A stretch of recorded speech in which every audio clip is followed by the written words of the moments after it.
From giving a big hug to newly recovered nurse Nina Pham to thanking U.S. healthcare workers on the front lines of the Ebola fight. So we need to call them what they are, which is American heroes. They deserve our gratitude. President Obama has spent a good part of the past 2 weeks reassuring the American public on Ebola, even taking a few minutes before embarking on a campaign trip last week to speak to reporters at the White House. America, in the end, is not defined by fear. That's not who we are. America is defined by possibility, and when we see a problem and we see a challenge, then we fix it. The stepped-up media effort seems to be working, with a recent poll showing about 49% of those surveyed approve of President Obama's handling of the Ebola issue, up 8% from 2 weeks ago.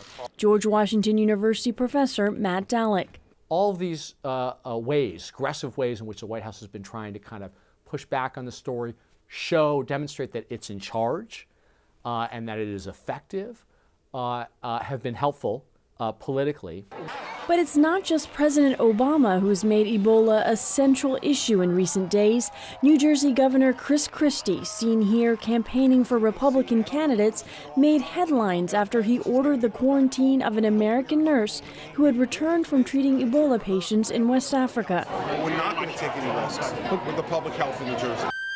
Political management professor Matt Dallek says crises like Ebola and the Islamic State militant groups gaining ground in Iraq have created an opening for Republicans during the midterm election campaign. At least historically, in the last 30, 40 years, Republicans have often been seen as being stronger than Democrats, tough on national security, tough on law and order, being willing to take the extra step to protect you.